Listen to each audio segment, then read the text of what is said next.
살아 계시며 거룩하시고 은혜로우시고 자비로우신 우리 아버지 하나님 감사합니다. 아무것도 아닌 저희들을 진토에서 구렁텅이에서 건져주시고 우리의 허물과 죄를 도말해 주시며 하나님의 거룩한 자녀로 삼아주셔서 하나님께 소망을 두고 하나님을 의지하고 의탁하고 생을 살 수 있도록 도와주신 것 진심으로 감사합니다. 비록 땅에 살지만 하늘 기업을 소망하며 살 수 있도록 축복해 주신 그것을 감사합니다. 이번 제12기 어머니 교실을 할 수 있도록 하나님께서 시간을 허락하시고 또 참여할 수 있는 인원을 불러 모아 주신 것 감사합니다. 이번 어머니 교실을 통해서 우리의 신앙을 돌아보고 우리의 신앙의 질서를 바르게 회복함으로 우리에게 맡겨진 자녀들을 주님의 뜻 안에서 귀하게 또 하나님의 말씀으로 양육할 수 있도록 도와주시기를 간절히 간구합니다. 우리에게 말씀을 통해 지혜를 주시고 또 바른 길을 더욱 깨닫게 해 주시기를 간구드립니다. 어머니 교실 1강부터 또 마지막 시간까지 주 성령께서 함께 하셔서 참여한 모든 분들 도와주시고 이 어머니 교실을 마칠 때 신앙이 더욱 견고해지며 또 자녀들을 양육하는 데 필요한 하나님의 말씀을 많이 채울 수 있도록 도와주시옵소서. 우리를 구원해 주신 주 예수님 이름으로 기도드리옵니다. 아멘.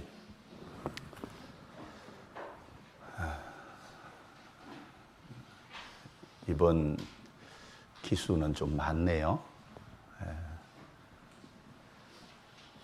총 몇 분이에요? 44분. 예. 제가 감기가 좀 걸려서 좀 회복이 잘 안 되는데 목소리가 좀 불편하더라도 좀 이해를 해 주시면 좋겠습니다. 성경 한 곳을 먼저 보겠습니다. 전도서 12장입니다. 전도서 12장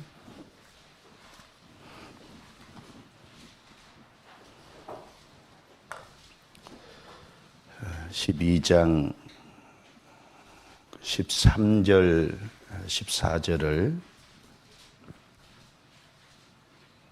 같이 읽겠습니다. 이 일의 결국을 다 들었으니 하나님을 경외하고 그 명령을 지킬지어다. 이것이 사람의 본분이니라. 하나님은 모든 행위와 모든 은밀한 일을 선악간에 심판하시리라. 이번 어머니 교실 12기 참여해 주신 이제 모든 분들을 환영하고 또 12기 어머니 교실을 이제 통해서 이제 개인 신앙도 또 바르게 세우고 개인 신앙의 질서가 바르게 좀 회복되고 견고케 되므로 자녀 교육에도 큰 보탬이 되는 그런 일이 다 개인에게 있었으면 정말 좋겠습니다. 우리가 아버지가 되고 어머니가 된다는 것은 결코 쉬운 일이 아닙니다. 사실 그런데 우리 개인적으로 보면 아버지 교육을 제대로 받은 적도 없고 어머니 교육을 제대로 받은 적도 사실은 없습니다. 해야 될 역할이 무엇인지도 막연하고 이제 잘 모를 때가 이제 너무 많습니다. 그러나 성경 안에서는 아버지의 역할과 어머니의 역할이 명확하게 이제 말씀되어져 있고 인생사의 모든 것을 기록해 주신 하나님은 우리가 자녀 교육을 어떻게 해야 될지도 성경에 명확하게 답을 제시하시고 길을 안내하고 계시는 것이 사실입니다. 우리가 그런 말씀에 주의하지 않기 때문에 우리의 역할을 잘 모르고 우리가 실수하는 것이 많이 있다고 생각합니다. 그래서 이번 어머니 교실 9번의 강의를 통해서 정말 유익된 시간이 되고 자녀 교육을 하는 큰 밑거름이 됐으면 좋겠다 하는 바람입니다. 어머니 교실 그 제1강 하나님 경외 교육과 부모 공경 교육인데 인쇄물을 좀 보면서 읽어 나가면서 제가 필요한 부분은 추가 보충 설명하는 식으로 강의를 진행하겠습니다. 3페이지를 넘겨보시기 바랍니다.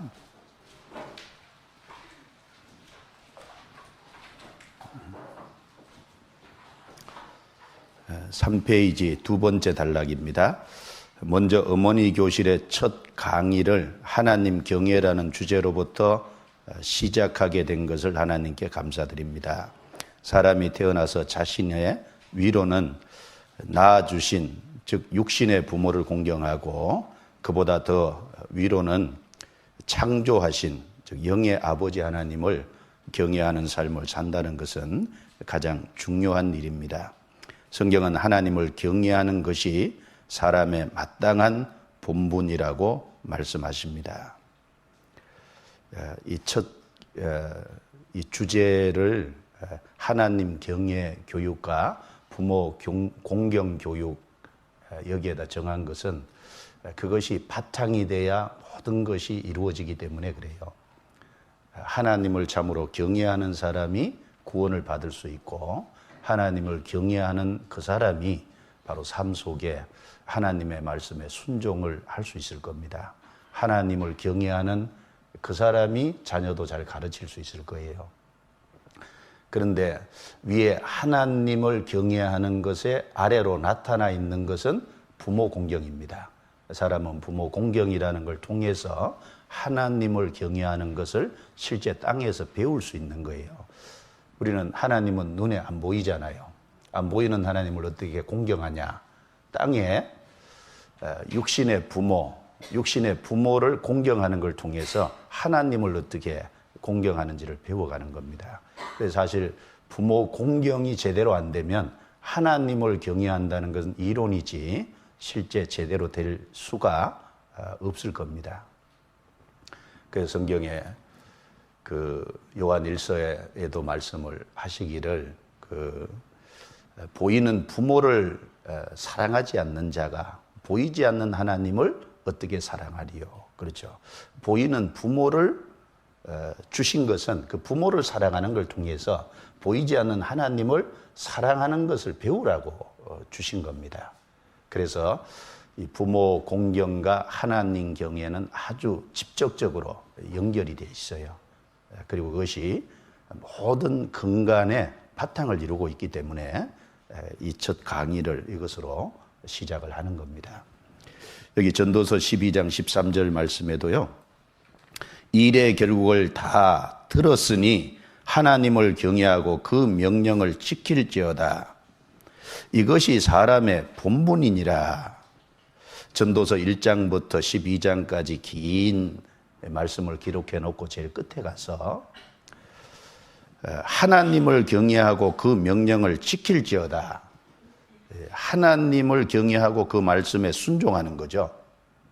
이것이 사람의 본분이니라. 그 말은 하나님을 경외하고 그 말씀을 순종하지 않는 사람은 인간의 근본, 본분이 안 돼 있는 사람이다. 그 말입니다. 그리고 하나님을 경외하고 그 명령을 순종하는 그 사람은 14절에 보면 심판에서 벗어날 거다. 그걸 말씀하신 겁니다. 14절에 하나님은 모든 행위와 모든 은밀한 일을 선악간에 심판하시리라. 그럼 이 심판에서 벗어날 수 있는 사람은 누굴까요? 하나님을 경외하고 그 말씀에 순종하는 사람은 하나님의 심판에서 벗어날 거예요. 그것을 우리에게 말씀해 주고 있습니다. 그래서 삶의 근본은 하나님의 경외입니다. 하나님을 경외하는 삶을 통해 우리 개인의 삶의 평안과 질서가 회복됩니다. 좀 질서가 중요하죠. 이 사회에서도 질서라는 게 중요하고, 가정에서도 질서라는 게 중요하고, 또 학교에서도 어느 곳에서나 질서가 있는 곳에는 평안이 있을 거예요. 그러나 질서가 없는 곳에서는 평안이 없을 겁니다. 하나님은 질서의 하나님이시라는 걸 우리가 기억해야 될 거예요. 성경 고린도전서 14장 33절 말씀에 보면 하나님은 어지러움의 하나님이 아니시오 오직 화평의 하나님이시니라, 그렇게 말씀하셨는데, 자, 화평의 하나님이셔요. 근데 그 앞에 어지러움의 하나님이 아니시라는 말씀을 하시고 나서 화평의 하나님이라고 말씀하셨어요. 자, 어지러움은 무질서입니다. 무질서의 반대는 질서죠. 질서가 있는 곳에 화평이 있어요. 가정에도 보면은 가정에 막 물건이 뒤엉켜 있고 막 그러면은 마음이 불편하죠. 가정이 잘 질서롭게 잘 정리되어 있으면 가정의 모든 가재도구가 참 마음이 평안하잖아요. 우리 삶도 마찬가지입니다. 하나님 경외라는 근본이 안 돼 있으면 나머지가 다 어지럽게 될 수 있는 거예요. 그런데 그것이 바르게 잡히면 질서가 회복될 수 있을 겁니다. 하나님을 경외한다는 것은 하나님을 공경하고 두려워하는 것입니다. 하나님은 우리가 경외해야 할 충분한 자격을 갖추신 분이시며, 이러한 하나님을 경외하는 것을 모든 지혜와 지식의 근본이라고 말씀하십니다. 이 경외라는 단어는 공경할 경자에 두려워할 외자를 쓰잖아요. 한문으로. 하나님을 공경하고 두려워한다. 즉 하나님을 높이고 그 하나님을 두려워하는 삶을 가리킵니다. 공경한다는 것은 높이는 거죠. 다른 말로. 하나님을 높이는 사람이 하나님을 두려워할 수 있을 거예요. 하나님을 자기하고 옆에다 두고 맞먹는 사람은 하나님을 두려워하지도 않을 거예요. 그런데 이 하나님을 높이고 두려워하는 것이 결코 쉬운 일이 아니라는 겁니다. 사실은 평생 배워야 될 일이에요. 성경에 하나님을 경외하는 모습을 대표적으로 몇 가지 든다면요. 출애굽기 1장에 보면 그 히브리 산파들을 예로 들 수 있을 거예요. 이 애굽 왕이 히브리 산파들한테 사내 아이가 태어나거든 죽이고 여자아이가 태어나거든 살리라 그랬어요. 그런데 이 히브리 산파들이 하나님을 두려워해서요, 왕의 명령을 어기고 그 다음에 아이들을 이제 살렸어요. 사내아이가 낳았는데. 나중에 왕이 불러서 물었습니다. 왜 그렇게 했느냐? 자, 히브리 여인들은 힘이 좋습니다. 그래서 애를 쑥쑥 낳아서 기별을 받고 가보니까 이미 낳았던데요. 거짓말을 친 거죠. 그런데 하나님께서 그 출애굽기에 보면 뭐라고 말씀해요? 히브리 산파들은 하나님을 경외함으로 하나님이 그들에게 은혜를 베푸셨더라. 왕 앞에서 죽지 않게끔 해주셨어요. 그럼 하나님을 경외했다는 게 뭘까요? 과거에 애굽이라는 나라의 애굽 왕은 일종의 땅에서 절대자입니다. 마음대로 생사 여탈권을 갖고 있잖아요. 자기가 죽이고 싶으면 죽여요. 그런데 그 왕의 명령을 어긴다는 것은 죽음을 각오한 거예요. 왜 그렇게 죽음을 각오했을까요? 왕의 명령보다 하나님의 명령을 위에 두고 왕을 두려워하는 것보다도 하나님을 두려웠기 때문에 그게 가능한 거예요. 히브리 산파들이 가장 두려워한 분은 누구냐? 왕이 아닙니다. 하나님입니다. 경외한다는 건 뭐냐면 하나님을 두려워할 최고의 존재로 여기는 그것이 하나님 경외입니다. 그리고 창세기 22장에 보면 하나님이 아브라함에게 독자 이삭을 드리라고 했어요. 아브라함은 하나님의 말씀을 순종해서 독자 이삭을 드렸어요. 그랬을 때 하나님께서 그 아브라함이 독자 이삭을 죽이려고 할 때 멈추게 하셨죠. 아브라함아, 내 아이에게 손을 대지 말라. 그리고 나서 하나님께서 뭐라고 말씀하셨냐면 이제야 내가 나를 경외하는 줄을 참으로 아노라. 그리고 아브라함에게 축복해 주셨어요. 그 아브라함이 자기의 가장 사랑하는 아들 독자 이삭을 하나님의 말씀에 따라 드렸을 때 하나님은 그것을 가르쳐서 네가 나를 경외했다 이렇게 평가를 해 주셨습니다. 뭘 말합니까? 모든 것보다도 하나님을 더 사랑하는 거예요. 그렇죠? 자, 자기에게 비록 100살이 돼서 낳은 자식, 자기의 생명보다 더 귀중한 존재고 가장 사랑하는 그 독자 이삭이지만 그보다 하나님을 더 사랑했어요. 그래서 독자 이삭이 없는 세상은 살 수 있어도 하나님이 없는 세상은 없다는 겁니다. 하나님을 가장 사랑하는. 그때가요, 아브라함이 100세의 아들을 낳았으니까, 그리고 그 이후에 이 이삭이 좀 자랐을 거 아니에요? 75세에 하란에서 나왔으니까 그때 이제 이미 아브라함은 하나님을 수십 년간 섬기고 난 이후에 그런 평가를 받았다는 겁니다. 물론 그전에도 하나님을 경외하는지를 알았어요.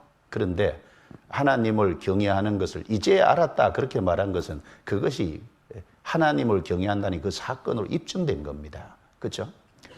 그래서 아브라함이 그런 평가를 받은 것이 신앙, 하나님을 섬긴 것에 수십 년 지난 다음에 그런 평가니까요. 하나님을 경외한다는 그 평가는 결코 쉬운 게 아닙니다. 우리가 정말 하나님을 경외할까? 한번 양심적으로 한번 생각해 보세요. 그리고 성경에 보면 엘리 제사장 얘기가 나옵니다. 엘리 제사장에게 하나님이 책망하시기를요.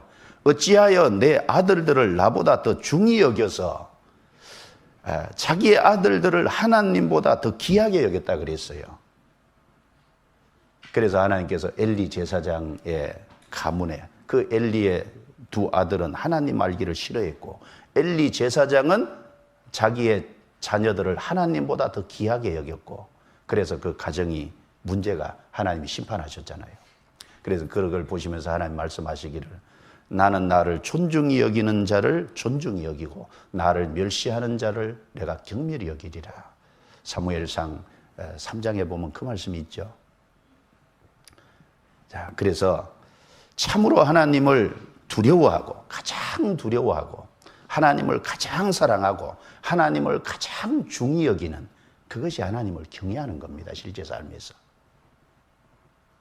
그런데 우리가 정말 그러냐 그 말이죠. 신명기 17장 19절을 보겠습니다. 신명기 17장 19절.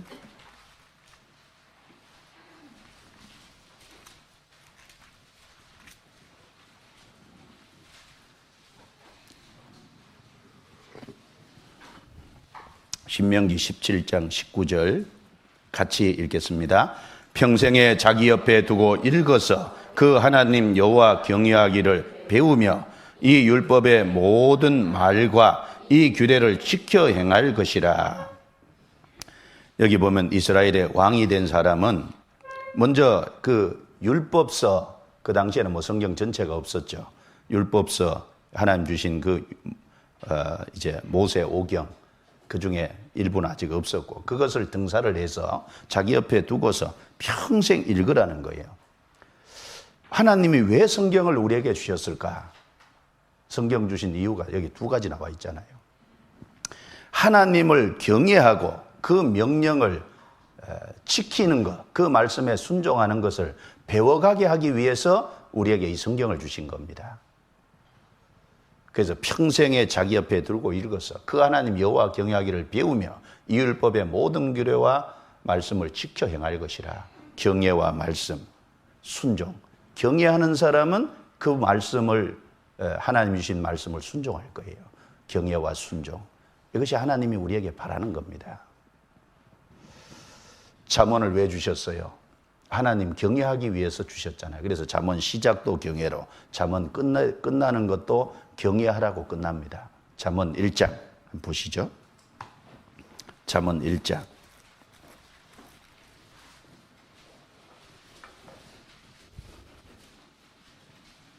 7절입니다.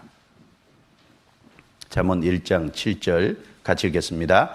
여호와를 경외하는 것이 지식의 근본이언을 미련한 자는 지혜와 훈계를 멸시하느니라. 이 지식의 근본이 되는 것이 여호와를 경외하는 것이라고 했습니다. 잠언을 시작하면서 여호와를 경외하는 것부터 시작해서 잠언 2장에도 여호와 경외가 나오죠. 2장 5절에 여호와 경외하기를 깨달으며 하나님을 알게 되리니, 어떻게 하면요, 1절부터 4절에 보면은 귀를 기울이고 마음을 두고 그리고 입과 발과 모든 것을 다 동원할 적에 여호와 경외하기를 깨달으며 하나님을 알게 된다. 자신의 전 존재를 들여서 하나님을 찾고 알아갈 때 비로소 하나님 경외하는 것이 뭔지를 깨달아가게 될 거다. 그러니까 경외하는 게 쉬운 게 아니에요. 잠언 3장 5절 보겠습니다. 너는 마음을 다하여 여호와를 의뢰하고 내 명철을 의지하지 말라.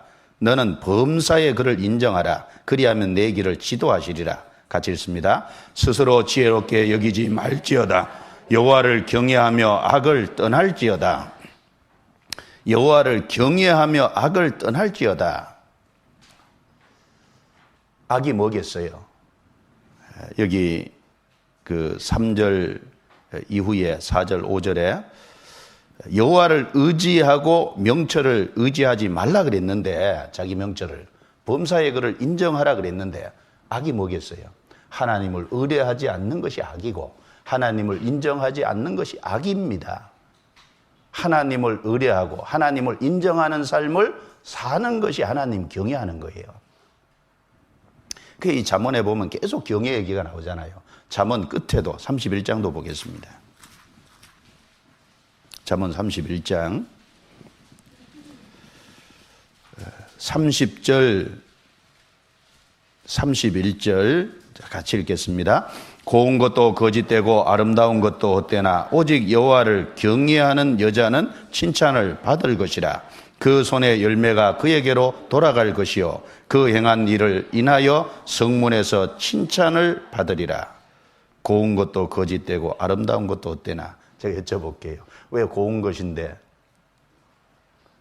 거짓돼요? 아름다운 것인데 왜 헛돼요? 대답을 안 하시네. 학생들은 대답을 해야 되는데.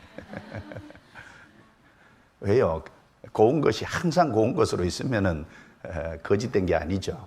고운 것 같은데 50만 넘어서 봐요. 80이 돼 봐요. 고운가. 예. 아름다운 것 같은데 그 아름다운 게 항상 있냐 이거죠. 그렇지 않습니다. 오직 여호와를 경외하는 여자는 칭찬을 받으리라. 경외하는 것은 이 땅에서의 축복이 있고 하나님 경외하는 것은 영원까지 가니까 그게 뭐냐면 아름다운 거예요.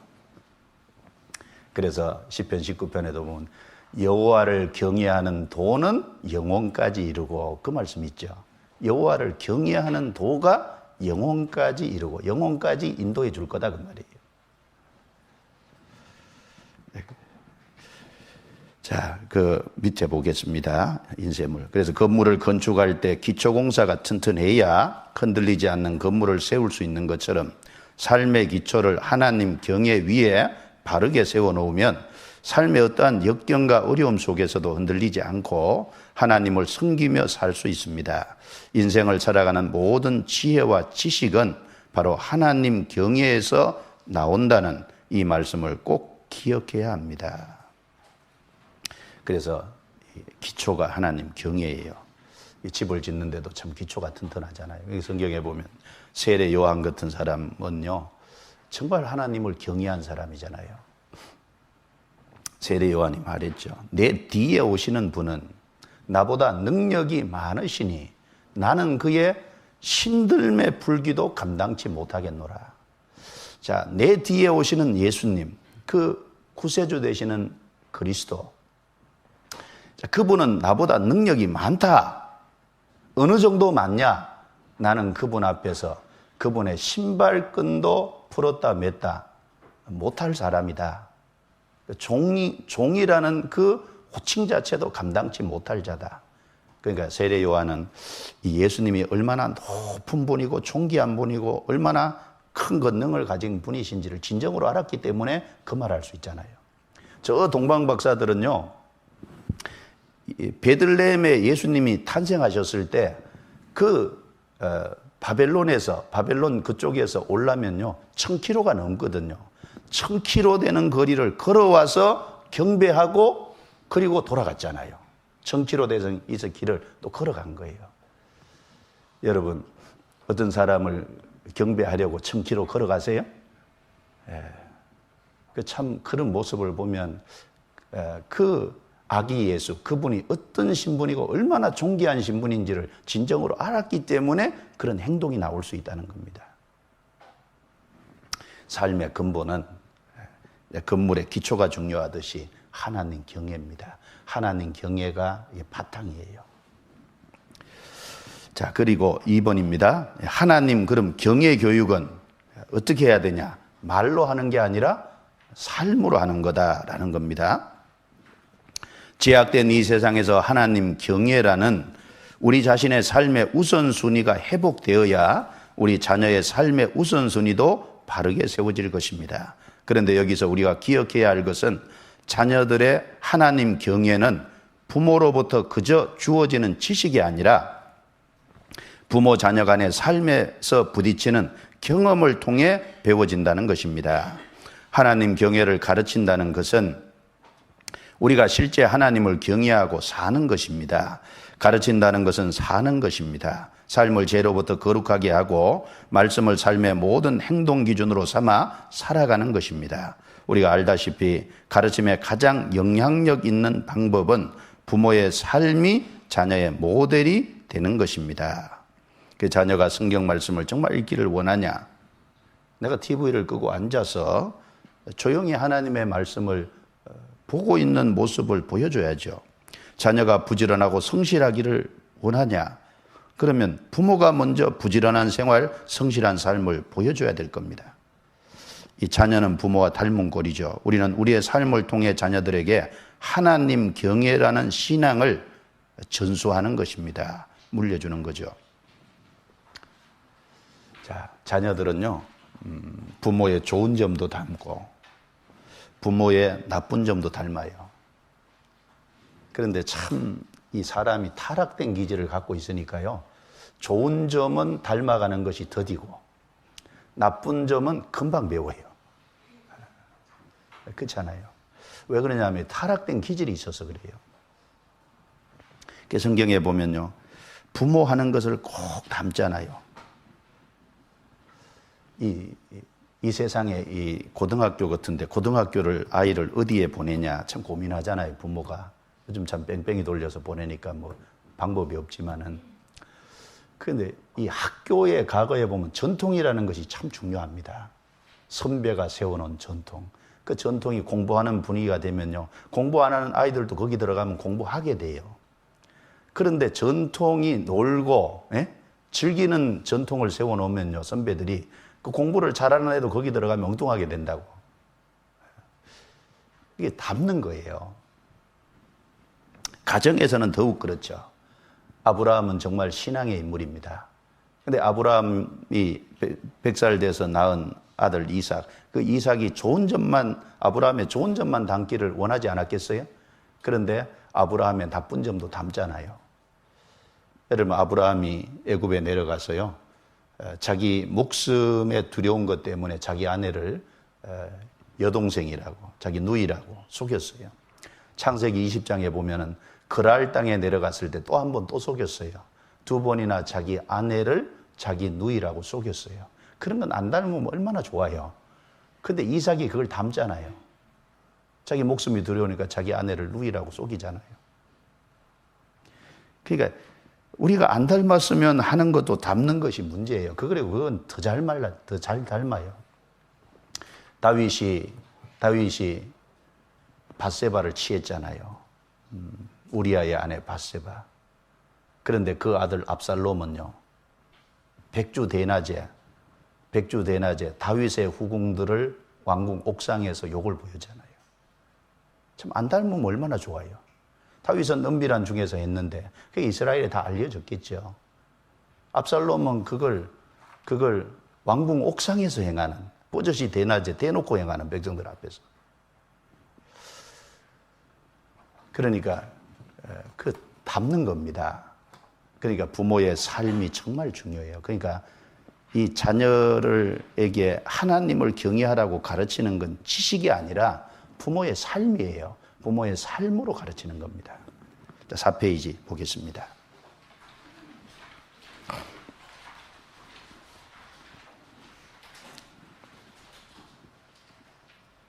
3번입니다. 어머니, 당신은 일상에서 하나님을 경외함으로 하나님의 말씀을 청종하고 계십니까? 질문입니다. 자, 그 밑에 이사야 50장 10절을 같이 읽어보겠습니다. 너희 중에 여호와를 경외하며 그 종의 목소리를 청종하는 자가 누구뇨? 흑암 중에 행하여 빛이 없는 자라도 여호와의 이름을 의뢰하며 자기 하나님께 의지할지어다.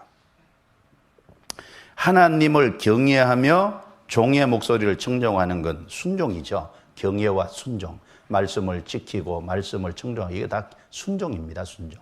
용어를 다르게 썼지만, 자, 경외하며 순종하는 자가 누구뇨? 흑암 중에 행하여 빛이 없는 자라도. 이게 무슨 말일까요? 최악의 상황 중에서라도 그 말이죠. 캄캄한 어두움에서 빛이 아무것도 없다. 그런 어떤 최악의 상황, 그런 상황에서도 여호와의 이름을 의뢰하며 자기 하나님께 의지할지어다. 하나님을 의뢰하고 하나님을 의지하는 것이 하나님 경외하는 거죠. 그래서 최악의 상황에서도 그렇게 해야 된다는 겁니다. 시편 119편 161절 같이 읽어보죠. 방백들이 무고히 나를 핍박하오나 나의 마음은 주의 말씀만 경외하나이다. 방백들이 무고히 나를 핍박하오나, 이 방백들이 자기보다 높은 어떤 위치에 있는 사람들이죠. 그런 사람들이 자기를 핍박할 때, 자, 만약에 신앙이 없다면 어떡할까요? 아부하겠죠. 그리고 보복할 수도 있습니다. 그런데 참으로 신앙이 있는 사람은 나의 마음은 주의 말씀만 경외하나이다. 하나님을 경외하는 사람은 하나님에게서 오는 말씀을 경외할 수 있겠죠. 하나님을 높이는 사람은 말씀을 높일 겁니다. 하나님을 무시하는 사람은 말씀도 무시할 거예요. 자, 우선 어머니 자신의 삶의 우선순위가 하나님께로 서 있는지 진지하게 생각해 보십시오. 모든 질서의 근원이신 하나님을 경외하는 모습이 우리의 삶에 세워진다면 나머지 삶의 질서 또한 자연스럽게 세워지지 않겠습니까? 부모인 우리 자신이 하나님을 경외하고 하나님 말씀을 실제 삶에서 순종하는 부모가 되어야 진정 살아있는 가르침이 나오지 않겠습니까? 부모인 우리 자신의 삶이 먼저 하나님 말씀에 순종하는 삶을 살아간다면 우리의 자녀 역시 하나님을 두려워하고 그 말씀에 순종하는 자녀가 되지 않겠습니까? 그래서 우리의 삶이 먼저 하나님을 경외하는 모습, 그래서 말씀에 순종하는 모습이 되어질 때 자녀도 당연히 거기 따라오게 될 겁니다. 네 번째입니다. 어머니는 본인 자신이 먼저 하나님을 경외하고 그 이후에 자녀들이 하나님을 경외하도록 교육시켜야 합니다. 자, 이건 말씀을 찾아보겠습니다. 신명기 4장. 여기 인용되어 있지만 찾겠습니다. 신명기 4장.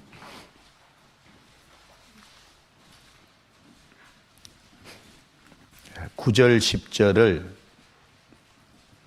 조금 길지만 같이 읽겠습니다. 오직 너는 스스로 삼가며 내 마음을 힘써 지키라. 두렵건대 내가 그 목도한 일을 잊어버릴까 하노라. 두렵건대 내 생존하는 날 동안에 그 일들이 내 마음에서 떠날까 하노라. 너는 그 일들을 내 아들들과 내 손자들에게 알게 하라. 내가 호렙산에서 내 하나님 여호와 앞에 섰던 날에 여호와께서 내게 이르시기를 나를 위하여 백성을 모으라. 내가 그들에게 내 말을 들려서 그들로 세상에 사는 날 동안 나 경외함을 배우게 하며 그 자녀에게 가르치게 하려 하노라 하시매. 여기 9절 끝에 보면 내 아들들과 내 손자들에게 알게 하라. 하나님의 말씀을 아들들 그리고 내려가서 손자 때 유대인들은요 자녀를 3대 신앙 교육을 하면 참 잘했다고 그걸 아주 자랑스럽게 여긴답니다. 유대인들이 성인식을 하잖아요. 성인식을 할 때는 부모뿐 아니라 조부가 꼭 참석했대요. 조부 조모가. 조부 조모가 그 자녀 손자 손녀가 성인식 할 때 참 신앙을 가졌으면 참 그 신앙이 거기까지 내려갔다는 것이 그렇게 감사하게 생각하고 그걸 아주 영광스럽게 생각하고 그걸 아주 자랑스럽게 생각한대요. 여기 보면 아들들과 손자들, 자손들에게까지 가르치는. 그럼 어떻게 가르칠 거냐? 10절에 그 부분에요. 세상에 사는 날 동안 나 경외함을 배우게 하며 그 자녀에게 가르치게 하려 하노라. 먼저 부모가 배워야죠. 세상에 사는 날 동안에 우리가 하나님 경외하는 것을 배워갈 때 그 자녀에게도 가르칠 수 있을 거예요. 부모가 경외하는 것을 배워가지 않는다면 자녀에게 가르치는 것은 불가능할 겁니다. 자, 신명기 6장도 한번 찾아보겠습니다. 이 자녀 교육에 대한 말씀인데 1절을 보시죠. 이는 곧 너희 하나님 여호와께서 너희에게 가르치라 명하신 바 명령과 규례와 법도라 너희가 건너가서 얻을 땅에서 행할 것이니 곧 너와 내 아들과 내 손자로 평생에 내 하나님 여호와를 경외하며 내가 너에게 명한 그 모든 규례와 명령을 지키게 하기 위한 것이며 또 내 나를 장굽게 하기 위한 것이라. 아들들과 손자로 평생에 하나님을 경외하고 그 명령을 지키는 순종하게끔 하기 위한 것인데 그러려면 어떻게 해야 되냐? 4절 이스라엘아 들으라 우리 하나님 여호와는 오직 하나인 여호와시니 너는 마음을 다하고 성품을 다하고 힘을 다하여 내 하나님 여호와를 사랑하라. 오늘날 내가 내게 명하는 이 말씀을 너는 마음에 새기고 내 자녀에게 부지런히 가르치며 집에 앉았을 때든지 길에 행할 때든지 누웠을 때든지 일어날 때든지 이 말씀을 강론할 것이며 여기 순서가 나와 있죠. 5절 6절에는 먼저 부모입니다. 너는 그랬어요. 부모가 먼저 하나님을 사랑하고 부모가 먼저 그 말씀을 마음에 새기는 거예요. 마음에 새겨진 말씀은 행동으로 나오잖아요.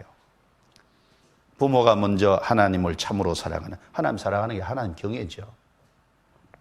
그리고 그 마음에 말씀을 새기고 그 다음에 7절에 내 자녀에게 부지런히 가르치며 부모가 하나님을 사랑하지 않고 부모 마음에 하나님의 말씀이 없다면 자식을 뭘로 가르칠까요? 그러면 이제 세상적인 것으로 가르치겠죠. 세상에서 부귀영화를 얻는 쪽으로 자녀를 교육하지 않겠습니까? 말은 하나님을 믿는다고 하면서 실제 삶은 자녀의 육신적인 것만 걱정하는 부모가 될 수도 있을 거예요. 우선순위가 부모 자신입니다. 4번의 그 밑에 부분입니다. 생각하는 것은 유의미한 일이지만 생각하는 것만으로는 변화가 잘 일어나지 않습니다. 오늘 이 시간 여기서 강의를 들으며 공감한다는 의미로 고개를 끄덕이고 반성의 마음을 갖는다고 해도 하나님을 경외하는 삶의 변화는 잘 일어나지 않습니다. 우리 자신들은 먼저 다음과 같은 자기 질문을 스스로에게 던져야 합니다. 부모인 너는 내 영의 아버지 하나님을 경외하고 있는가? 부모인 너는 내 아버지 하나님을 경외하는 모습을 자녀에게 어떻게 본을 보일 것인가? 부모인 너는 내 육신의 부모를 공경하고 있는가? 부모인 너는 내 육신의 부모를 공경하는 모습을 자녀에게 어떻게 본을 보일 것인가? 인생에 별다른 빛이 없다고 해도 핍박과 환난 중에서라도 하나님의 말씀을 청종하며 하나님의 말씀을 경외하고 살아가고 있습니까? 만일 우리의 삶 속에서 하나님을 경외하는 것이 이루어지지 않는다면 우리의 자녀들은 진정 하나님을 경외하는 것이 무엇인지 모르게 될 것입니다. 설령 교회에서 전도 집회나 공과 말씀을 듣고 하나님에 대한 경외를 배울 수 있다고 해도 부모의 삶 속에서 특히 자녀들과 가장 많은 시간을 보내는 어머니의 삶 속에서 하나님을 향한 경외를 보고 배울 수 없다면 어떻게 자녀들이 하나님 경외를 배울 수 있겠습니까? 입으로는 하나님을 경외한다고 하면서도 실제 삶 속에서는 하나님을 결코 공경하지도 두려워하지도 않는 삶을 산다면 반드시 가까운 장래의 자녀들의 모습에서도 우리와 동일한 모습을 우리 눈으로 목도하게 될 것입니다. 이게 위선적인 삶이죠. 디도서 1장 16절에 보면 저희가 하나님을 입으로는 시인하되 행위로는 부인한다 그랬는데, 입으로는 하나님을 시인하고 하나님을 높이고 산다고 하면서 행동으로는 전혀 그렇지 않은, 하나님의 능력은 말에 있지 않고 행실에 있습니다. 삶이 능력이죠. 말 잘한다고 그 사람 신앙이 다 좋다는 건 아닙니다. 우리가 삶 속에서 경험하잖아요. 말 잘하는 분이 있어요. 말 잘하면 좋죠. 근데 말은 잘하는데 행동은 전혀 그렇지 않을 경우에 우리가 거부감을 느끼잖아요. 부담감을 느끼잖아요. 그게 마음에 꺼림이 있잖아요. 자, 그걸 이제 나와 내 자녀 앞에서도 동일하게 한번 적용해 봐요. 자녀는 나를 어떻게 생각하고 있을까?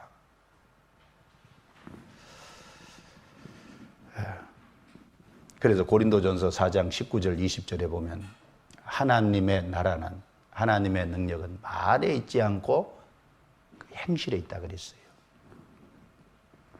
잘못하면 이럴 수 있어요. 마태복음 23장 한번 찾아보죠.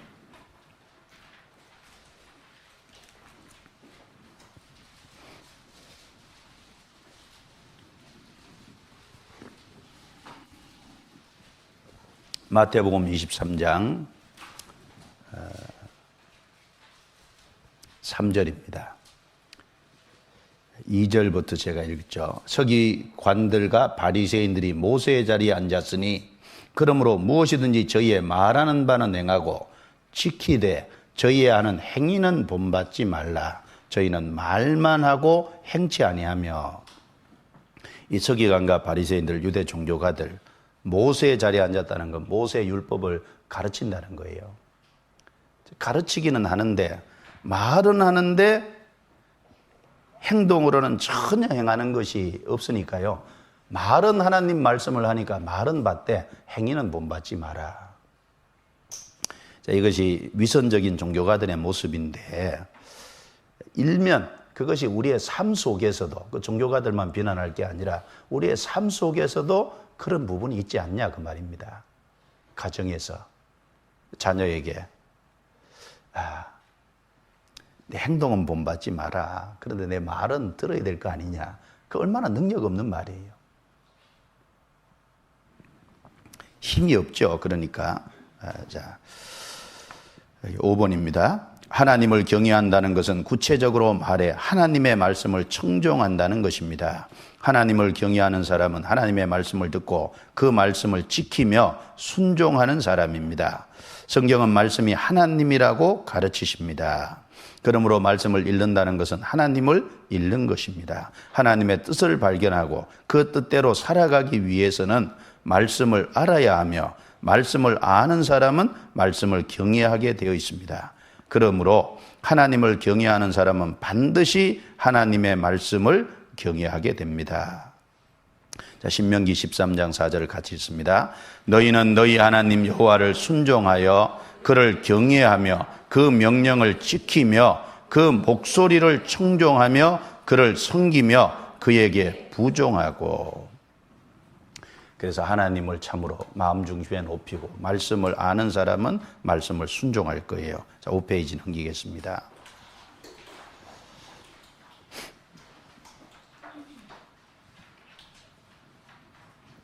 이 학개서 1장 12절에 보면은 이 이스라엘 백성들이 바벨론에서 포로 잡혀갔다 돌아와서 성전 건축하는 일이 더딜 때 학개와 스가랴 선지자를 통해서 이스라엘 백성들의 마음을 격동시켜서 그 일을 하게 했는데, 그때에 대한 여기 말씀입니다. 그래서 여기 보면요, 하나님과 하나님 말씀과 선지자는 하나님 말씀을 대언한다는, 전한다는 의미에서 이제 같은, 그래서 이제 성경의 요한복음 10장에 보면은 하나님의 말씀을 전하는 사람을 신이다 이렇게 했다. 왜? 하나님의 말씀을 전하고 있기 때문에.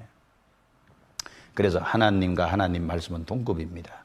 그런데 거기에 선지자가 있으면 그 선지자는 하나님 말씀을 받아 전하잖아요. 그래서 그 선지자의 삶이, 그 선지자의 행실이 참 중요하게 되는 겁니다. 가정에서 하나님과 하나님 말씀과 그 다음에 부모, 그렇죠? 가정에서 자녀들에게 선지자 역할을 하는 분이 누구예요? 부모예요, 부모. 부모의 삶이 뒷받침이 될 때 그 가정이 바르게 세워질 겁니다. 자, 6번입니다. 하나님을 그렇게 자신을 경외하는 자에게 갈 길을 가르치시고 모든 역경에서 건지시며 양식을 주시고 보호하시며 인도하십니다. 지금부터라도 우리가 먼저 하나님을 경외하는 삶을 산다면 하나님께서는 자녀 교육에 지혜가 필요한 우리들에게 새로운 길, 제3의 길을 열어 보이실 것입니다. 전도서 7장 18절 같이 읽을까요?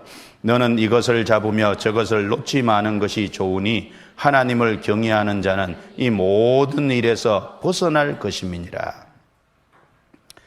자, 이 말씀은 이것을 잡으며 저것을 놓지 마는 것이 좋으니 한쪽을 붙잡아갔다고 해서 다른 쪽을 버리지 말라는 뜻이잖아요. 그런데 하나님을 경외하는 자는 이 모든 일에서 벗어날 것임이라. 무슨 뜻일까요? 즉 하나님을 경외하는 자는 이것이냐 저것이냐를 선택해야 하는 극단적인 상황에 놓이게 되는 것을 벗어날 수 있다는 말입니다. 바로 하나님께서는 하나님을 경외하고 그 말씀을 순종하는 사람에게 새로운 길을 열어주겠다는 것입니다. 우리가 하나님을 경외하고 그 말씀을 듣고 순종할 때 우리는 자녀 교육에 대한 새로운 길이 열리는 것을 보게 될 것입니다. 예를 들면 다니엘과 다니엘의 세 친구 그러면 바벨론 제국에 가 있으면서요.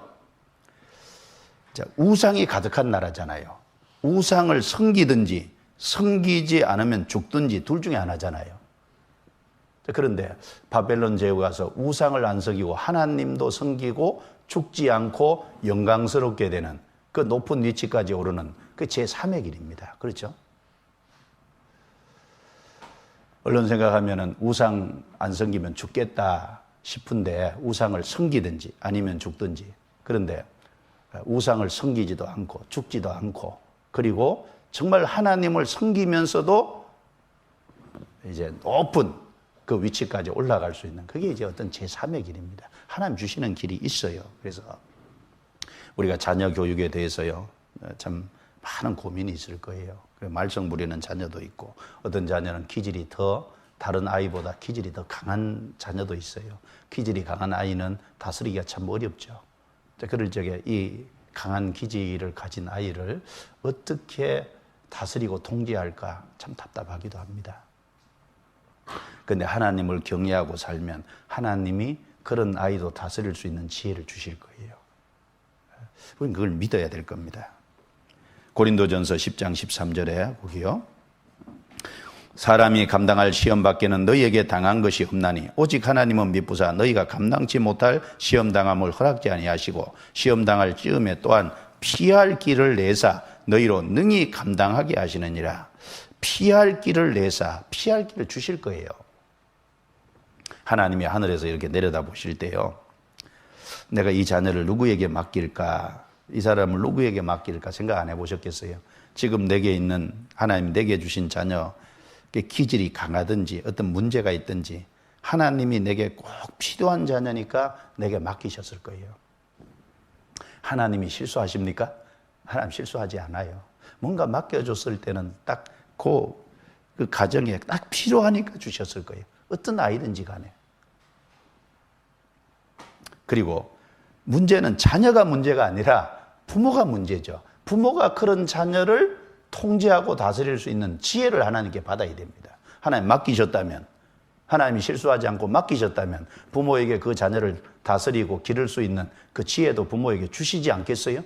맡기신 하나님은 주실 겁니다. 우리에게 직분을 맡기신 하나님은 우리에게 할 수 있는 능력도 주신다고 우리가 늘 배워왔잖아요. 자녀 교육도 마찬가지예요. 시편 25편 찾아보겠습니다. 시편 25편.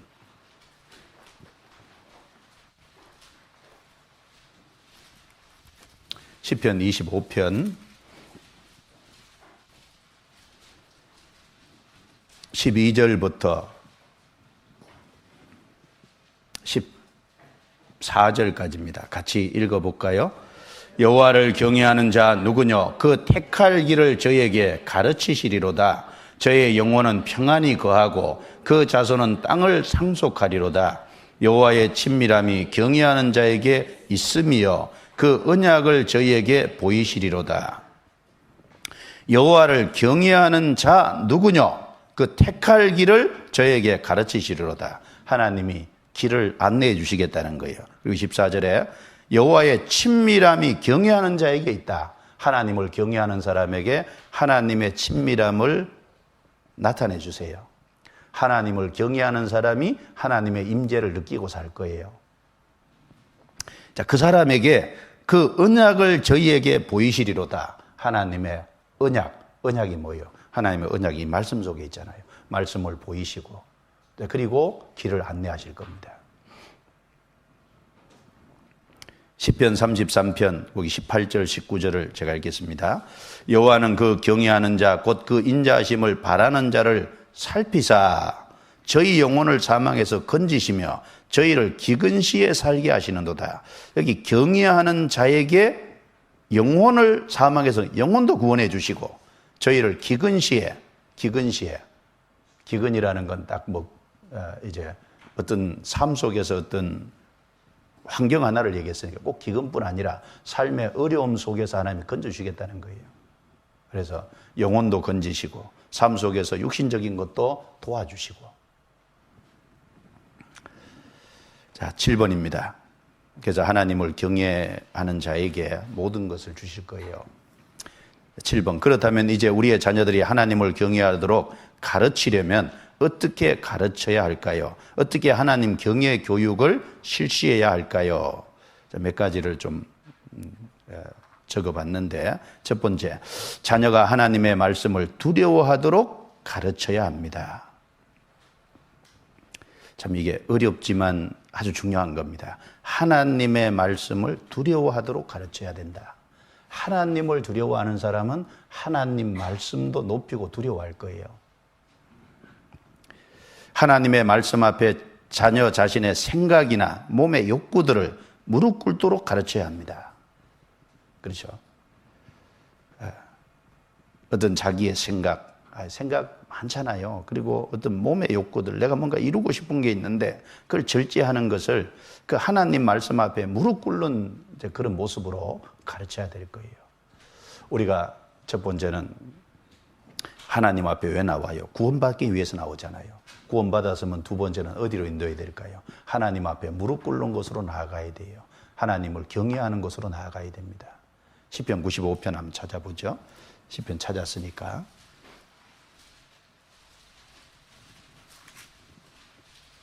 시편 95편 1절입니다. 이 시편 95편을 읽으시면 오라라는 단어가 두 번 나옵니다. 1절과 6절이에요. 1절, 오라 우리가 여호와께 노래하며 우리 구원의 반석을 향하여 즐거이 부르자. 그 다음 두 번째 6절에 오라 우리가 굽혀 경배하며, 같이 읽습니다. 우리를 지으신 여호와 앞에 무릎을 꿇자. 첫 번째는 여기 오라 그럴 적에 구원의 반석을 향하여 즐거이 부르자. 구원받기 위해서 주님 앞에 나아가는 거예요. 두 번째는요, 오라, 어디로 오라 그러냐면 굽혀 경배하며 무릎을 꿇자 그랬어요. 무릎 꿇는 곳으로 나아가는 겁니다.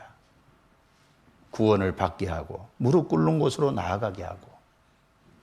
왜냐하면 7절에 대저 저는 우리 하나님이시요 우리는 그의 기르시는 백성이며 그 손의 양이라 너희가 오늘날 그 음성을 듣기를 원하노라. 그러면 하나님 앞에 무릎 꿇는다는 게 뭘까요? 하나님 말씀 앞에 무릎을 꿇고 하나님의 음성을 듣기를 원하노라. 귀로만 듣겠어요? 귀로 들을 동시에 듣기를 원한다는 게 순종하기를 원하노라 그 말이에요. 듣는다는 건 순종하는 거예요. 또 고린도후서 10장도 한번 찾아봅시다. 고린도후서 10장 5절입니다. 자, 부지런히 성경을 찾으십시오.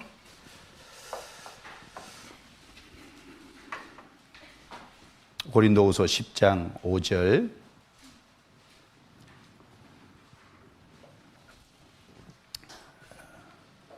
같이 읽겠습니다.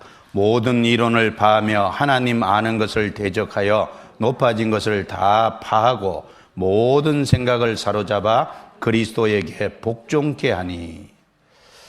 여기 하나님 아는 것을 대적하여 높아진 것을 다 깨고 모든 생각을 사로잡아 그리스도에게 복종케 하니. 복종한다는 건 무릎을 꿇는 거죠. 그래서 이 자녀를 이제 교육할 때 하나님 말씀을 높이는, 하나님 말씀을 두려워하고 하나님 말씀 앞에 무릎을 꿇는 그런 쪽으로 가르쳐야 됩니다.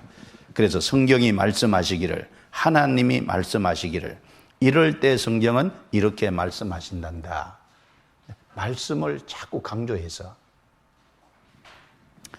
우리의 가르침은 오직 성경의 말씀이라는 기반 위에 이루어져야 합니다. 하나님을 경외하는 것은 하나님의 말씀을 경외하고 순종하는 것임을 우리가 살아있는 동안 끊임없이 자녀에게 가르쳐야 합니다. 세상은 자기 생각대로 살라고 부추깁니다. 그러나 하나님께서는 우리에게 우리의 생각대로 살지 말고 하나님의 말씀대로 살 것을 명령하십니다.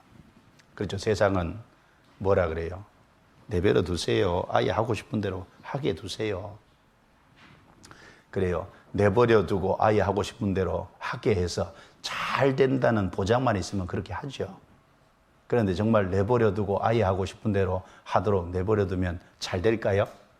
아니, 타락된 기질을 가지고 타락된 마음을 가지고 있는 사람이, 아담 안에 속한 사람이 자기 마음에 하고 싶은 대로 하면요, 죄 짓는 쪽으로 밖에 더 나가겠어요? 그 전도서 11장에 하나님 말씀하셨잖아요. 너는 청년의 때, 공고한 날. 그래서 이 청년들, 내 마음이 원하는 대로, 내 생각대로, 내 하고 싶은 대로, 눈에 보이는 대로 한번 쫓아 행하라. 그러나 하나님이 모든 것을 인하여 너를 심판하실 줄 알라. 왜 그 말씀 하셨을까요? 세상은 마음에 원하는 대로, 눈에 보이는 대로 쫓아 행하라고 하는 게 그게 세상 얘기입니다. 근데 그렇게 하면 심판밖에 없다고 하나님 말씀하셔요. 그렇게 하면 심판받을 일밖에 없어요. 자, 신명기 30장 그 밑에 인용된 구절 중에요. 자, 넘어가서 6페이지.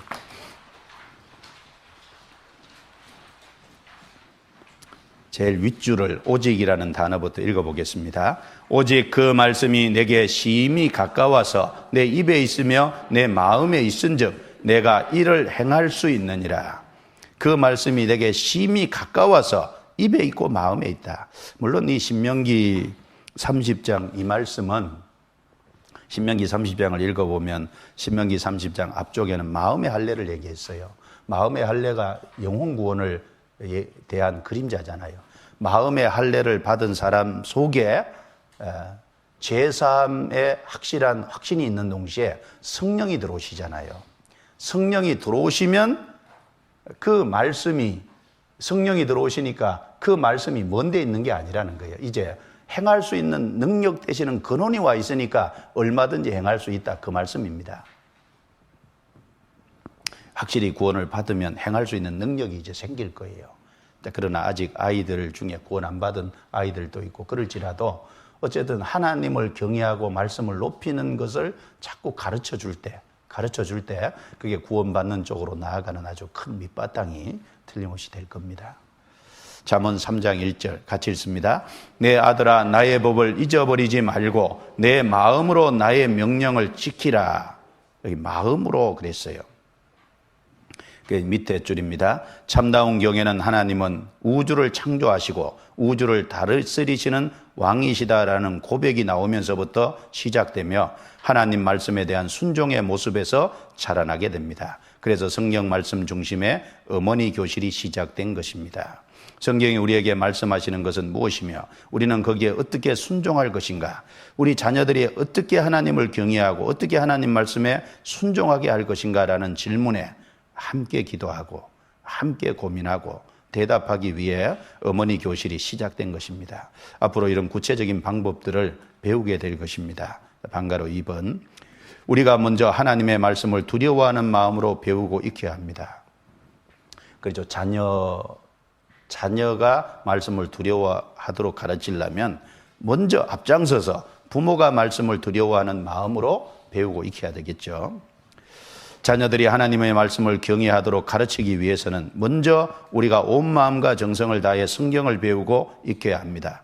그래야 자녀들을 말씀으로 가르칠 수 있습니다. 말씀이 우리 자신들의 생각과 행동의 우선순위와 기준이 되어야 합니다. 평생 동안 보고 듣는 이 말씀, 평생 곁에 두고 읽는 이 말씀대로 살아보려고 우리가 발버둥 칠 때 그것이 결코 완성될 수 없는 평생의 숙제임을 발견하게 됩니다. 그렇습니다. 우리도 평생을 두고 배워야 하고 우리 자녀들도 평생을 두고 배워야 합니다. 우리 중에 누가 나는 하나님을 경외하는 것이 이제 완성됐다 이렇게 말할 수 있는 사람이 누가 있겠어요? 그래서 신명기 17장 19절에도 율법서를 등사해서 옆에 두고 평생에 두고 읽어서 그 하나님 여호와 경외하기를 배워가며 계속해서 배우는 거예요. 평생 배우는 겁니다. 내가 배워갈 때 자녀에게도 가르칠 수 있을 겁니다. 우리 자신이 먼저 자녀들 앞에서 성경을 배우고 익혀야 합니다. 그래야만 우리 자신들이 하나님의 말씀을 자녀들의 마음에 심을 수 있습니다. 우리에게 말씀이 있어야 우리 자녀들의 머리와 가슴에 하나님의 말씀을 심을 수 있습니다. 그들의 생각의 방식, 가치의 기준, 옳은 것과 그런 것의 분별이 어린 시절부터 오직 말씀에 좌우되고 뿌리 내리도록 가르칠 수 있습니다. 이제 우리에게 달려 있습니다. 우리가 결단해야 합니다. 우리는 가정에서 말씀을 읽는 모습을 자녀들에게 보여주어야 합니다. 자녀와 함께 말씀을 읽는 시간을 꼭 가져야 합니다. 자녀와 함께 묵상하는 시간도 가지면 더욱 좋습니다. 내가 성경을 가까이 있는 모습을 보여주고 같이 읽고 같이 묵상하는 그게 가정에서의 기본일 거예요. 그게 이제 이루어져야 됩니다. 이 성경을 버리면요 다 버리는 거예요. 말씀을 버리면 모든 것이 버려지는 겁니다. 이 구약의 선지서를 쭉 읽어보면요 선지자들이 외친 메시지의 중심이 뭐냐면 이스라엘이 말씀을 버렸다는 거예요. 말씀을 버린 것이 꼭 하나님을 버린 겁니다. 말씀을 가까이 하지 않는 것. 말씀을 가까이 하니까 말씀을 버리는 거고 말씀을 안 읽으니까 하나님의 뜻이 어디 있는지 모르고 자기 생각과 자기 소견에 옳은 대로 향하고 그게 결국은 심판을 받을 수밖에 없죠. 심판받는 곳으로 결국 나아가잖아요. 선지자들의 주된 외침이 이스라엘은 말씀을 버렸다. 하나님께로 돌아오라. 어떻게 돌아오냐? 마음의 우상을 버리고 말씀으로 돌아오는 겁니다. 하나님께 돌아오는 거예요. 자, 예레미야 잠깐 볼까요? 예레미야서에서 예레미야가 외친 주된 메시지 중에 하나가 이스라엘의 가장 큰 범죄는 말씀을 버린 겁니다. 예레미야 5장 13절.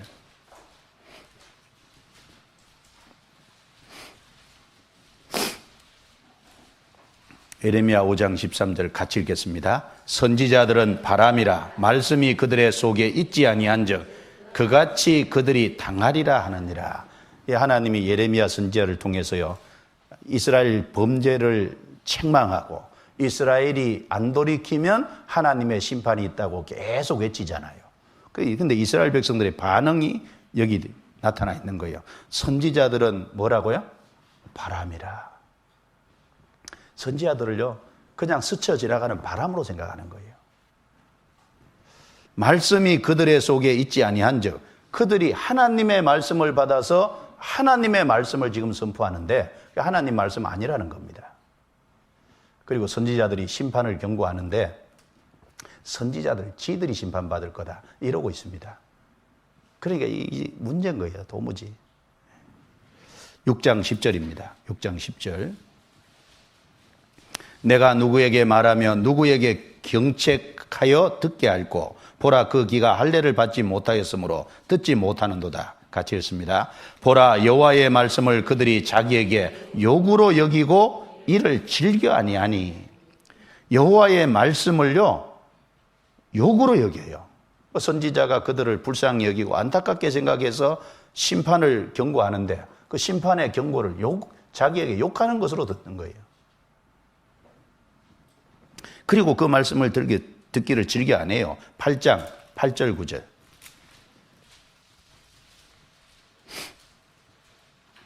같이 읽겠습니다. 너희가 어찌 우리는 지혜가 있고 우리에게는 여호와의 율법이 있다 말하겠느냐. 참으로 서기관의 거짓붓이 거짓되게 하였나니 지혜롭다 하는 자들은 수욕을 받으며 경항 중에 잡히리라. 보라, 그들이 나 여호와의 말을 버렸으니 그들에게 무슨 지혜가 있으랴. 나 여호와의 말을 버렸으니 하나님 말씀을 버리는 거잖아요. 말씀을 버리니까 무슨 지혜가 있겠냐. 부모가 하나님 말씀을 버리면 자식 가르치는데 자녀 교육에 무슨 지혜가 있겠어요. 심지어 예레미야 시대 때, 선지자 시대 때 여호야긴 왕이라는 사람은요, 겁없이 하나님 말씀을 읽으면 그 말씀의 두루마리를 소도로 잘라가지고 화롯불에 집어 던지잖아요. 말씀을 완전히 격렬히 여기는. 예레미야 36장을 보겠습니다. 22절. 때는 9월이라 왕이 겨울 궁전에 앉았고, 36장 22절입니다. 그 앞에는 불피운 하로가 있더라. 여우디가 3편 4편을 낭독하면 왕이 소도로 그것을 인하여 베어 하롯불에 던져서 온 두루마리를 태웠더라. 하나님 말씀을 싹 태워버리는. 그 뒤에 보면요, 태운다고 하나님 말씀이 어디 없어지겠어요? 하나님께서 예레미야에게 다시 두루마리를 취해서 그 두루마리에 적혔던 것을 하나님이 다시 불러줘서 다 기록하게 만들었잖아요. 하나님 말씀을 태워버린다고 하나님 말씀이 없어지지 않습니다. 그러니까 결국 말씀을 버린 결과가 뭐예요? 하나님이 그들을 버릴 수밖에 없잖아요. 너희가 지식을 버렸으니 나도 너희를 버린다. 호세아서 4장 6절에 지식을 버리면 하나님도 그들을 버려요. 자, 6페이지 다시 넘어갑니다. 아까 읽은 그 밑입니다. 성경은 우리 인생의 사용 설명서입니다. 해설서입니다. 말씀에 우리 인생의 진리가 있고 자녀들의 인생의 답이 있고, 그래서 가정에서 하나님 말씀이 진동하도록 해야 합니다. 말씀이 우리 가정의 최고 순위가 되어야 합니다. 세상의 학문보다 먼저 하나님의 말씀이 최우선 되어야 합니다. 말씀 듣는 것, 말씀대로 행하는 것, 이것이 우리의 삶의 첫 번째 순위가 되도록 가정의 문화를 만들어 가야 합니다. 말씀이 우리 가정을 지배하도록 우리가 먼저 힘써야 합니다. 그래서 신명기 17장 19절에 평생에 자기 옆에 두고 읽어서, 자, 제일 밑에 줄입니다. 그러므로 하나님 경외 교육의 핵심은 말씀 교육에 있고, 말씀 교육의 핵심은 우리의 말씀 공부에 있다고 하겠습니다. 부모의 말씀 공부, 말씀 연구에 있겠습니다. 자, 7페이지입니다. 그리고 또 한 가지는 부모, 하나님을 경외하려면 눈에 보이는 부모를 공경해야 돼요. 눈에 보이는 부모를 공경하는 것은 눈에 보이지 않는 하나님을 경외하는 것을 배우는 겁니다. 그런 내용입니다. 그래서 7페이지, 부모를 경외하는 것이 하나님을 경외하는 것의 기초다. 이걸 기억해야 될 거예요. 십계명의 5번째 계명은 내 부모를 공경하라입니다.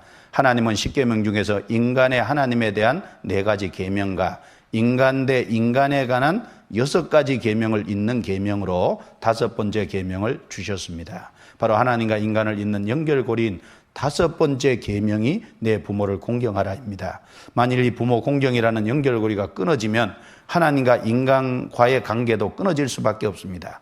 부모를 거역하는 것은 하나님을 거역하는 것이며, 부모를 공경하지 않는 자녀는 하나님을 결코 공경할 수 없다는 것을 가르쳐야 합니다. 십계명에 보면요, 첫 번째부터 4번째, 그 다음에 5번째부터 10번째. 이건 사람과 사람에 대한, 하나님과 사람, 위아래 수직적인, 수평적인. 너는 나 외에 다른 신을 두지 마라. 우상 숭배하지 마라. 여호와 이름을 망령되이 일컫지 마라. 안식일을 기억하여 거룩히 지키라. 5번째가 부모를 공경하라. 살인하지 마라. 간음하지 마라. 도적질하지 마라. 거짓말하지 마라. 탐내지 마라.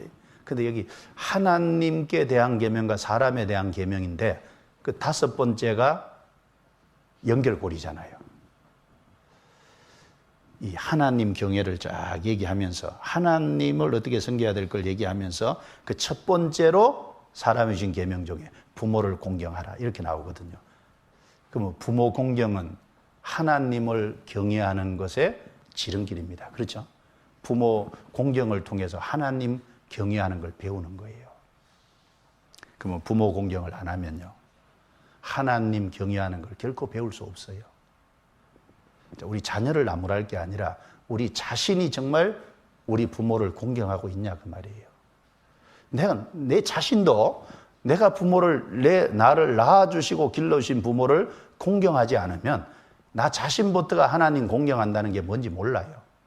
부모에게 함부로 하는 사람이 하나님을 잘 경외할까요? 그렇지 못합니다. 하나님을 경외하는 사람은 부모를 공경하게 될 겁니다. 자, 여기 출애굽기 20장,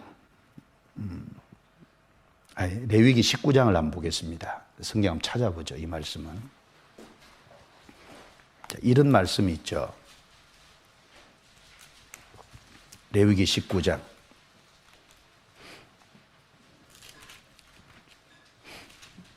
19장 3절입니다. 같이 읽어볼까요? 너희 각 사람은 부모를 경외하고 나의 안식일을 지키라. 나는 너희 하나님 여호와니라. 너희 각 사람은 부모를 공경하고 해요, 경외하고 해요? 왜 부모를 공경하고 이렇게 안 하고 경외하고 그랬을까요? 사실은 경외의 대상은 오직 하나님 한 분이거든요. 경외의 대상이 오직 하나님 한 분인데 왜 부모를 경외하라고 했냐면 부모 경외는 하나님 경외의 바탕이 되기 때문에 그래요. 여기 부모를 경외하라 그랬어요. 그래서 하나님이요, 위아래를 많이 만들어 놨잖아요, 땅에. 남편과 아내, 이 위아래의 가정의 질서 중에, 하나님이 가정의 질서 중에 남편을 가정의 가장으로, 머리로 세웠잖아요. 그리고 이 나라에서는 임금과 백성이 있잖아요. 학교에서는 선생님과 학생이 있고, 이제 직장에 가면 사장과 직원이 있고, 다 위아래가 있어요. 이런 위아래를 쭉 만들어 놓은 것은요, 하나님이 위에 계시다 그 말이에요. 하나님은 창조주고 사람은 피조물이고, 하나님은 위에 있고 나는 아래에 있고, 아래에 있는 나는 위에 계신 하나님을 섬겨야 된다는 것을요, 이 땅에서 여러 가지 것들을 통해서 배우게 해놓으신 거예요. 성경에 보면 아내는 남편을 경외하라 이 구절이 있는 거 보셨어요? 남편을 공경하라 그 정도가 아니라 남편을 경외하라 그랬어요. 경외는 대상은 하나님 한 분밖에 없다니까요. 그런데 왜 남편을 경외하라고 했을까요? 아내는 남편을 공경하는 가운데서 하나님 경외를 배우기 때문에 남편을 경외하라 이렇게 말해 놓은 겁니다. 에베소서 6장, 에베소서 5장입니다. 5장 33절.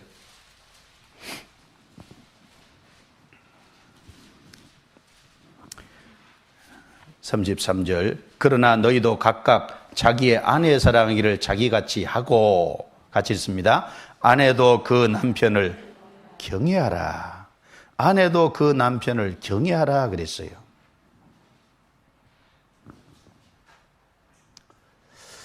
여기 저를 한번 보시죠. 그 성경에 보면요, 남편과 아내 관계에서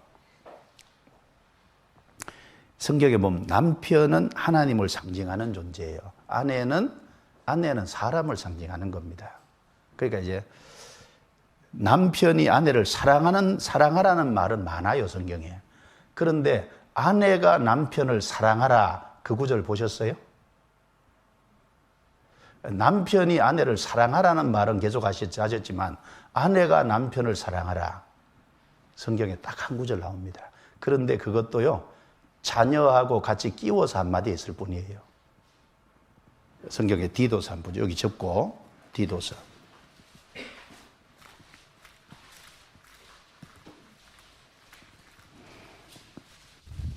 디도서 2장 4절에 저들로 젊은 여자들을 교훈하되 2장 4절. 저들로 젊은 여자들을 교훈하되, 같이 읽죠. 그 남편과 자녀를 사랑하며. 여기 딱 하는 남편과 자녀를, 자녀하고 같이 포괄적으로 해가지고 사랑하며 이렇게 얘기해놨어요. 어머니는 자녀니까 위에 있잖아요. 사랑하며 연결했는데, 독립된 구절로 아내가 남편을 사랑하라는 얘기는 한마디도 없어요. 오히려 순종하고 복종하라는 말을 계속 해놨어요. 그러니까 그걸 통해서 뭘 할 수 있어요? 남편은 위에 계신 하나님을 상징하는 존재고, 아내는요, 땅에 있는 사람을 상징하는 존재예요. 그러니까 하나님은 사람을 사랑하시죠. 사람은 하나님께 어떻게 해야 돼요? 순종하고 하나님을 경외해야 되잖아요. 그 아주 대표적인 모습 중에 하나가 남편과 아내 사이예요. 그러니까 아까 에베소서 5장 33절에 남편을 경외하라 그랬잖아요. 그래서 하나님을 상징. 그래서 위아래가 세상에 분명히 있어요. 그 위아래를 통해서 위에 계신 하나님을 경외하는 걸 이 땅에서 계속 그런 모습들을 통해서요 배워가는 거예요. 거기서 안 배우면 하나님을 경외할 수 없다니까요. 네. 자, 그래서 7페이지 다시 보겠습니다.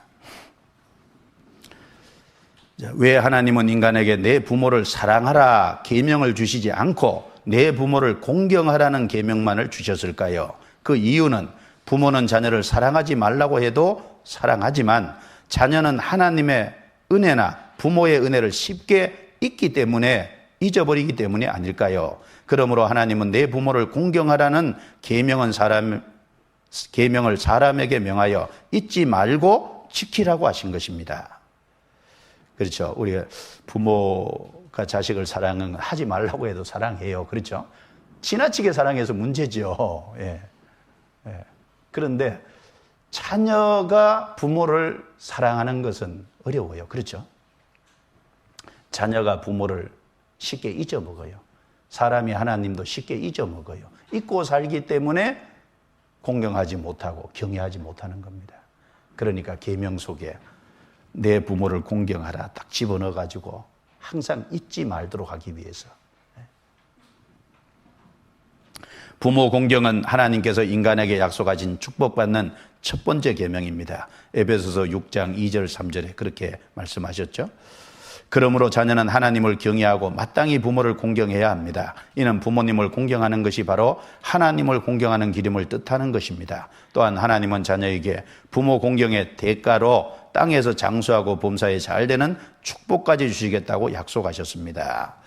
자, 그래서 몇 가지를 쭉 적었는데, 첫 번째요. 부모를 공경하게 되면 자녀는 자연스럽게 하나님을 공경하는 방법을 터득하게 됩니다. 하나님은 사랑이십니다. 하나님은 특별히 생명을 사랑하시되 하나님의 형상으로 창조하신 사람을 더욱 사랑하십니다. 하나님은 인간을 창조하시고 그 인간의 본성과 양육을 위하여 부모를 두셨습니다. 그래서 자녀들은 눈에 보이는 부모 공경을 통해서 눈에 보이지 않는 하나님 공경을 배우게 됩니다. 이것이 하나님의 법칙입니다. 반복되지만 사실 굉장히 중요한 겁니다. 성경은 하나님과 인간의 관계를 아버지와 자녀의 관계로 비유하십니다. 성경대로 하면 자녀들은 두 아버지를 모시고 사는 것입니다. 하나는 육신의 아버지이고 다른 하나는 영적인 하나님 아버지이십니다. 아버지는 히브리 원어로 아바입니다. 그리고 그 뜻은 공급자, 보호자, 인도자, 가르치는 자로서 바로 하나님과 아버지의 속성이 닮은 꼴임을 분명하게 보여줍니다. 바로 이 닮은 꼴의 특성 때문에 자녀가 부모를 공경하게 되면 자녀는 자연스럽게 하나님을 공경하는 방법을 터득하게 되는 것입니다. 그래서 우리는 땅에서 사실 두 아버지를 모시고 있잖아요. 성경 히브리서 12장 9절을 보시죠.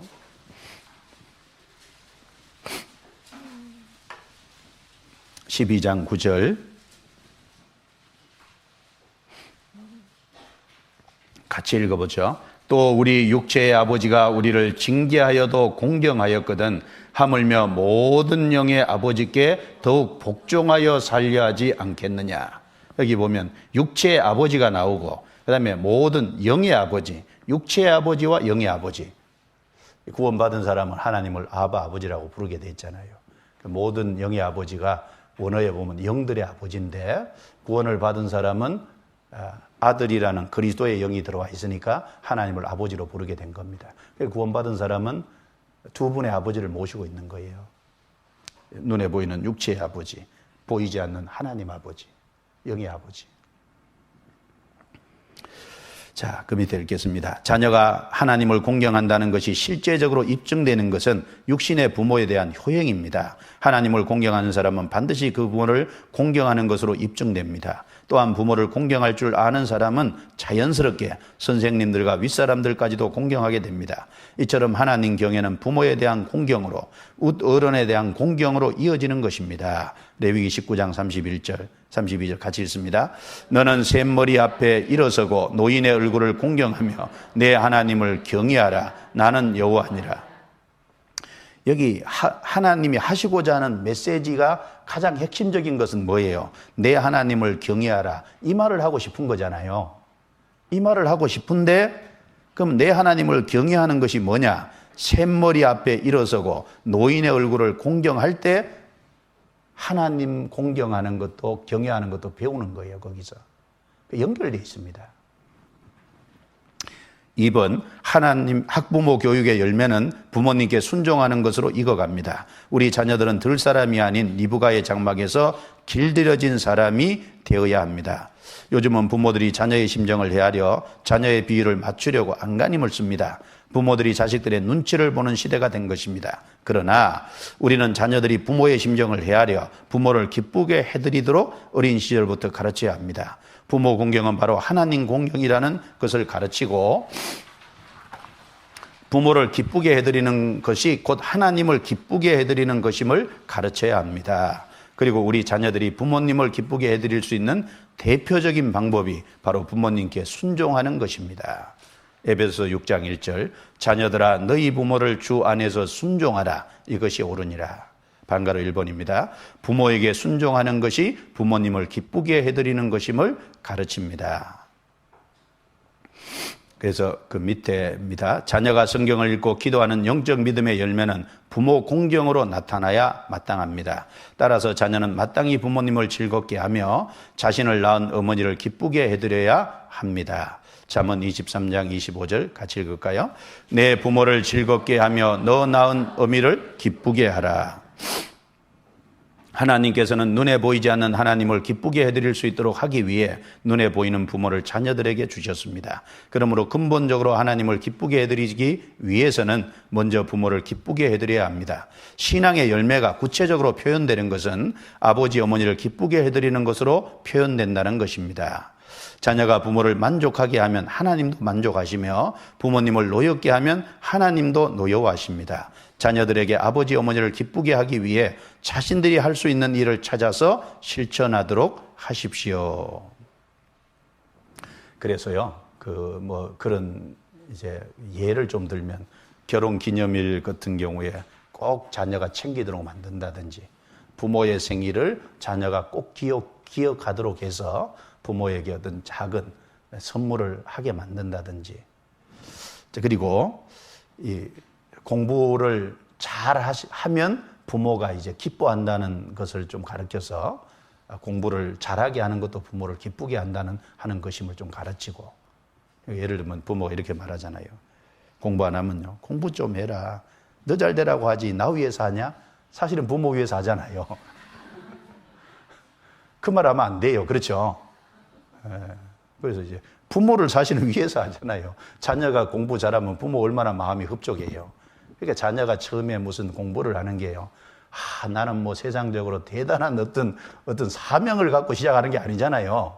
사실은 가장 작은 동기, 부모가 공부 잘하니까 기뻐하더라, 열심히 하면 기뻐하더라. 그러니까 부모를 기쁘게 해드리기 위한 그 작은 마음에서부터 사실 시작하는 겁니다. 그리고 예를 들면 뭐 가정에서 설거지도 좀 돕게 한다든지 여러 가지 어떤 경우들이 있을 거예요. 그 실천할 수 있는 것은 실천하도록 이렇게 가르쳐야 됩니다. 그걸 알아서 하겠지 알아서 못해요. 여쭤봅시다. 우리는 알아서 했습니까? 알아서 안 돼요. 그렇죠? 자녀들은 오로지 자기만 생각해요. 부모를 잊고 살아요. 부모라는 존재가 눈앞에 있지만 부모는 자기를 위해서 헌신하고 부모는 자기를 위해서 온갖 희생을 해도 괜찮은 존재로 그렇게 그냥 생각하고 살아요. 자기가 부모를 공경해야 된다는 걸 모르고 삽니다. 그걸 가르쳐야 됩니다. 잠언 10장 1절. 지혜로운 아들은 아비를 기쁘게 하거니와 미련한 아들은 어미의 근심이니라. 레위기 20장 9절에 무릇 그 아비나 어미를 저주하는 자는 반드시 죽을지니. 그래서 이 노아 홍수 이후에 보면요, 노아가 포도주를 먹고 취했잖아요. 그때 이제 함이 그 모습을 보고 이제 그것을 아버지 흉을 받죠. 그래서 이제 함이 저주를 받았는데, 거기서 노아는 포도주를 먹고 취한 것은 도덕적인 죄입니다, 하나님 앞에. 그렇죠?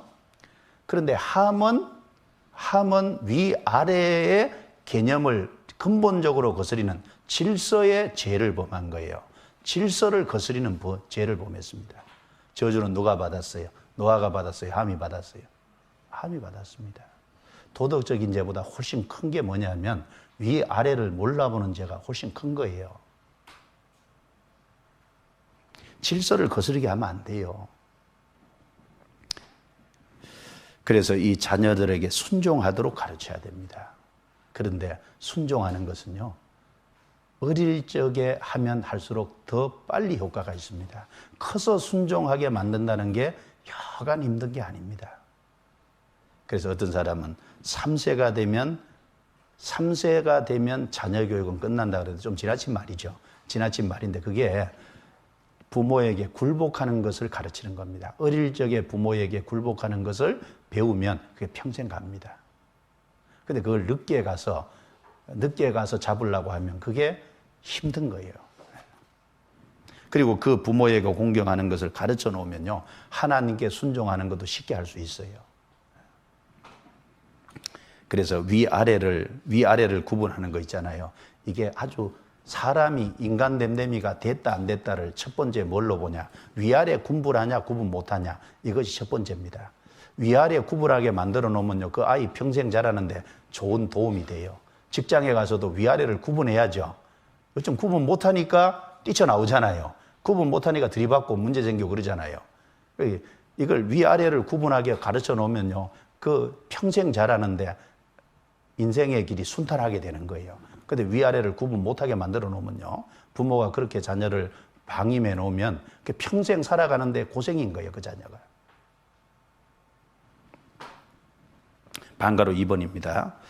자녀의 부모에 대한 예의를 가르칩시다. 부모에게 순종하는 것은 자녀들이 익혀야 하는 실제적인 습관이 되어야 합니다. 순종의 습관을 부모에 대한 예의로 가르치도록 합시다. 아래의 부모에 대한 예의는 우리 동양에서 매우 익숙한 것들입니다. 부모를 특별히 잘 공경한다는 유대인들도 우리와 비슷한 측면을 많이 가지고 있는 것을 보면 부모를 공경한다는 것은 동서양을 막론하고 하나님 앞에 바람직한 것이 틀림없습니다. 아래의 예의들을 가족들이 함께 익힌다면 매우 바람직한 가정 문화가 형성이 될 것입니다.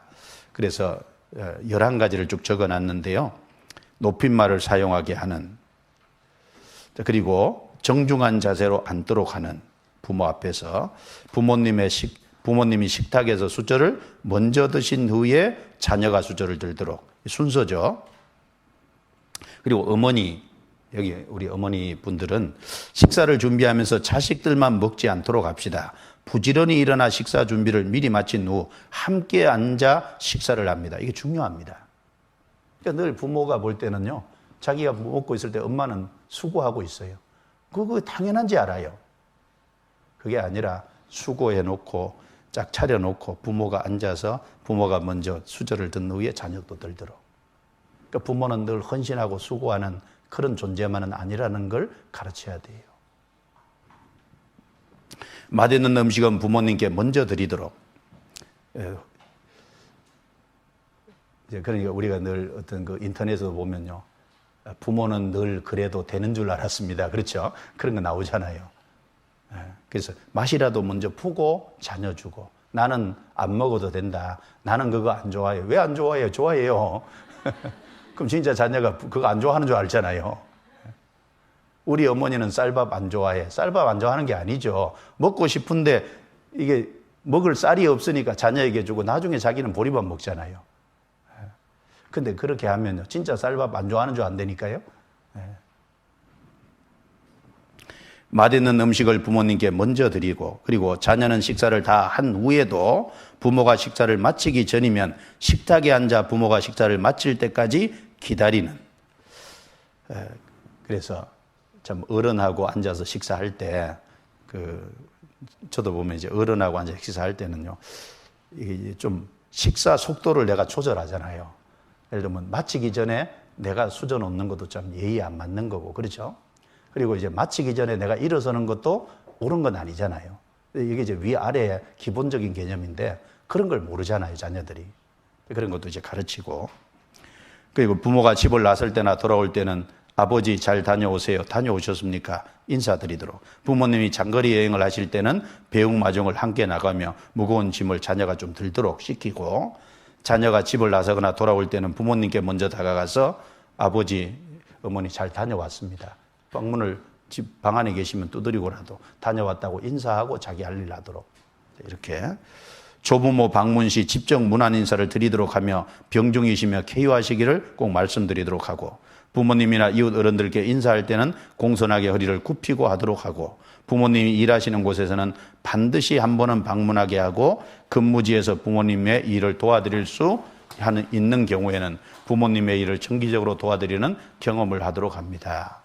아버지가 고생하고 수고하고 있다는 것. 물론 뭐 직장에 못 가는 경우는 어쩔 수 없죠. 그러나 갈 수 있으면 아버지가 고생하고 수고하는 것을 좀 보여드려서 자녀를 위해서 얼마나 수고하고 있는지를 좀 가르쳐야 되잖아요.